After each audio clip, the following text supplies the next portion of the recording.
Educational channel విద్యా ఉద్యోగ సమాచారానికి స్వాగతం. Daily GK and current affairs వాళ్ళ 127వ వీడియో. చాలా ముఖ్యమైన కరెంట్ అఫైర్స్ ఉన్నాయి ఈ వీడియోలో. మరి ఏ కరెంట్ అఫైర్ కూడా మిస్ కాకుండా మీకు ఇచ్చే ప్రయత్నం అయితే జరుగుతుంది. ఛానల్ని సబ్స్క్రైబ్ చేయండి. ఇవాళ ఫస్ట్ క్వశ్చన్ వచ్చేసి మనకు తెలంగాణకి సంబంధించి, తెలంగాణలో ఏ తేదీని తెలంగాణ సోషల్ జస్టిస్ డేగా జరుపుకోవాలని తెలంగాణ రాష్ట్ర ముఖ్యమంత్రి పిలుపునిచ్చారు. వెరీ ఇంపార్టెంట్ అండి. ఫిబ్రవరి 4నైతే మరి ప్రతి సంవత్సరం తెలంగాణ సోషల్ జస్టిస్ డేగా జరుపుకోవాలని రాష్ట్ర ముఖ్యమంత్రి పిలుపునివ్వడం జరిగింది. ఎందుకంటే ఈ తేదీన మనకు తెలంగాణ శాసనసభలో షెడ్యూల్ కులాల వర్గీకరణపై షమీం అఖ్తర్ ఇచ్చిన నివేదికనైతే ప్రవేశపెట్టడం జరిగింది. Very very important. ఈ కమిషన్ పేరు కూడా గుర్తుంచుకోండి. మీకు ఎస్సీ వర్గీకరణకు సంబంధించి తెలంగాణలో ఏర్పాటు చేసిన కమిషన్. లాస్ట్ వీడియో కూడా ఇచ్చాను నేను. సో మరి శాసనసభలో ప్రవేశపెట్టిన తేదీ గుర్తుంచుకోండి, ఫిబ్రవరి 4.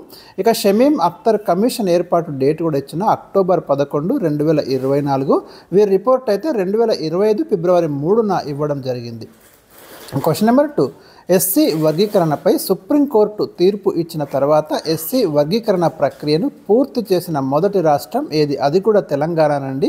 మరి చాలా వేగంతో మనకి సుప్రీంకోర్టు తీర్పు వెలువడిన తర్వాత ఏకసభ్య కమిషన్ని అపాయింట్ చేసి ఇమ్మీడియట్గా ఆ ప్రాసెస్ని అయితే పూర్తి చేసినటువంటి మొట్టమొదటి రాష్ట్రంగా తెలంగాణ నిలిచింది. ఈ ప్రశ్న కూడా అడగడానికి అవకాశాలు అయితే మనకు ఉన్నాయి. ఇక మీకు ఎస్సీ వర్గీకరణకు సంబంధించి 2024 ఆగస్టు 1న పంజాబ్ ప్రభుత్వం versus Davinder Singh and Adarsh case సందర్భంగా సుప్రీంకోర్టు ఒక కీలక జడ్జిమెంట్ ఇచ్చింది. ఎస్సీ వర్గీకరణ చేయాలని. ఆ తీర్పు సంబంధించి దాన్ని కూడా ఇక్కడ ప్రస్తావించాను, ఇంపార్టెంట్ కాబట్టి అది కూడా మీరు చూసుకోండి. Question number 3. తెలంగాణలో మొత్తం 59 ఎస్సీ కులాలను ఎన్ని గ్రూపులుగా విభజించారు? ఇక్కడ రైట్ ఆన్సర్ వచ్చేసి మనకి 3 అండి. ఇక్కడ కూడా ప్రశ్న అడగడానికి అవకాశాలు అయితే ఉన్నాయి. గ్రూప్ 1లో మనకి 15 కులాలు ఉన్నాయి. రిజర్వేషన్ వచ్చేసి వాళ్ళకి 1% అయితే వర్తిస్తుంది. వీరు సామాజికంగా, ఆర్థికంగా, విద్యాపరంగా అత్యంత వెనుకబడిన పట్టించుకోని షెడ్యూల్ కులాలను పేర్కొంటున్నారు. ఉదాహరణ బుడగజంగం, పంబాల, మన్నె, మాతంగి. గ్రూప్ 2లో మనకు 18 కులాలను చేర్చారు. రిజర్వేషన్ వచ్చేసి ఇక్కడ 9% రిజర్వేషన్ ఇస్తున్నారు. మధ్యస్థంగా లబ్ధి పొందిన షెడ్యూల్ కులాల వారు ఇందులో ఉన్నారు. ఉదాహరణ మాదిగ, బైండ్ల, చండాల, సింధోళ్ళు. ఇక గ్రూప్ 3లో మనకు 26 కులాలు చేర్చారు. రిజర్వేషన్ 5%. అంటే కొన్ని కులాలను ఇక్కడ ప్రస్తావించాను, మొత్తం లిస్ట్ అయితే ఇవ్వడం లేదు, మనకు చాలా టైం తీసుకుంటుందని కొన్ని అవగాహన కోసం మాత్రమే ఇక్కడ ఇవ్వడం జరిగింది. గ్రూప్ 3లో కేటగిరీ 3లో మనకు 26 కులాలు చేర్చారు.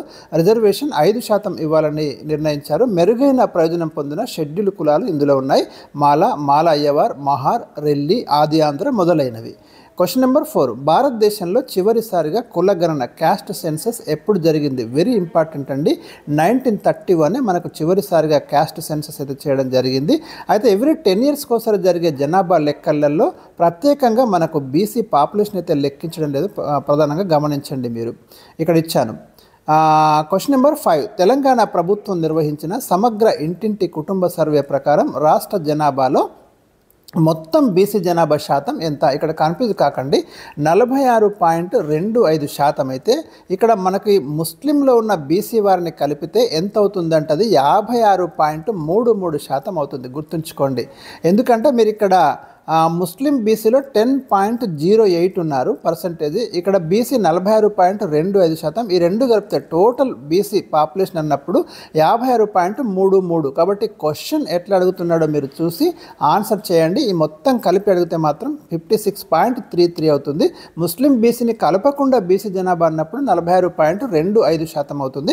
లాస్ట్ వీడియోలో కూడా నేను ఇన్ఫర్మేషన్ ఇచ్చాను, చూసుకోండి ఒకసారి. Question number 7. 7వ భారతీయ సంస్కృతి ఉత్సవాలు 2025 ఫిబ్రవరిలో ఎక్కడ నిర్వహిస్తున్నారు? కర్ణాటకలోని సేడంలో జరుగుతున్నాయండి. అడగడానికి అవకాశం ఉన్నటువంటి క్వశ్చన్. Question number 7. భారతదేశంలో మొట్టమొదటిసారిగా ఏ రాష్ట్రం కులగణన క్యాస్ట్ సెన్సస్ చేపట్టింది?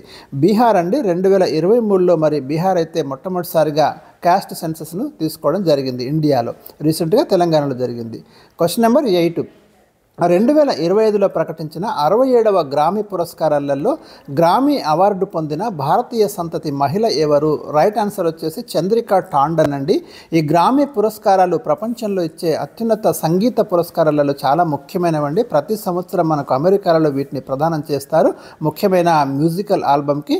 ఇక్కడ చంద్రికా టాండన్ భారత సంతతి మహిళ, మరి అమెరికన్ గాయకురాలు. ఆల్బమ్ త్రివేణి అండి, ఈ ఆల్బమ్ పేరు గుర్తుంచుకోండి.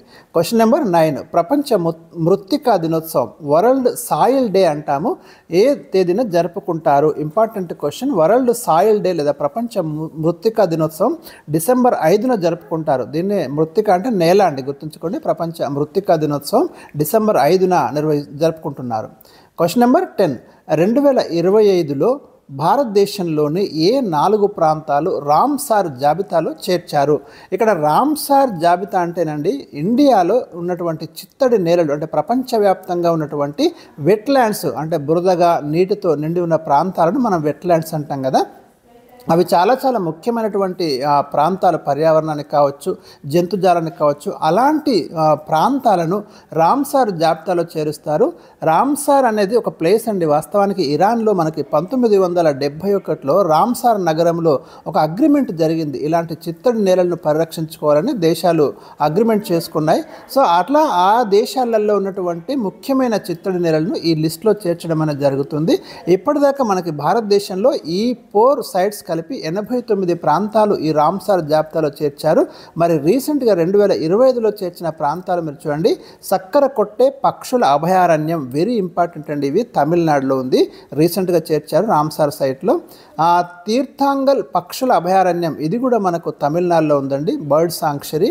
ఇక మూడోది కేచయో పల్రి చిత్తడి నేలలు, ఇది సిక్కింలో ఉందండి, ఈ వెట్లాండ్స్. ఇక 4వది ఉద్వా సరస్సు జార్ఖండ్లో ఉందండి. ఈ 4 సైట్స్ అయితే రీసెంట్గా ఇండియా నుండి రామ్సార్ జాబితాలో చేర్చడం జరిగింది. ఇక భారతదేశంలో అత్యధిక రామ్సార్ ప్రాంతాలు ఉన్న రాష్ట్రం ఏది అనే ప్రశ్న వస్తే దానికి జవాబు వచ్చేసి మనకు తమిళనాడు అండి. భారతదేశంలో 2025 వరకు మొత్తం రామ్సార్ సైట్స్ ఎన్ని అంటే దానికి జవాబు వచ్చేసి మనకి 89 అని గుర్తుంచుకోండి. భారతదేశంలో అతిపెద్ద చిత్తడి నేల ఏది లేదా రామ్సార్ ప్రాంతం ఏది అంటే మీకు సుందర్బన్ మడ అడవులు వెస్ట్ బెంగాల్లో ఉన్నాయి, అది కూడా గుర్తుంచుకోండి. ఇక భారతదేశంలో అతి చిన్న చిత్తడి నేల ప్రాంతం లేదా వెట్లాండ్ లేదా రామ్సార్ సైట్ ఏది అన్నప్పుడు రేణుకా వెట్లాండ్ అండి, ఇది హిమాచల్ ప్రదేశ్లో ఉంది. వెరీ ఇంపార్టెంట్ ఇన్ఫర్మేషన్ ఇది. సో ఇది మీకు రామ్సార్ అగ్రిమెంటు, రామ్సార్ ప్లేసెస్ గురించి బేసిక్ ఇన్ఫర్మేషన్ ఇచ్చాను. మరి ఈరోజు ఈ వీడియోలో మీకు ఈ 10 క్వశ్చన్స్ అయితే మరి చాలా ఇంపార్టెంట్ క్వశ్చన్స్. ఛానల్ని తప్పకుండా సబ్స్క్రైబ్ చేయండి, వీడియోను లైక్ చేయండి. Thank you for watching.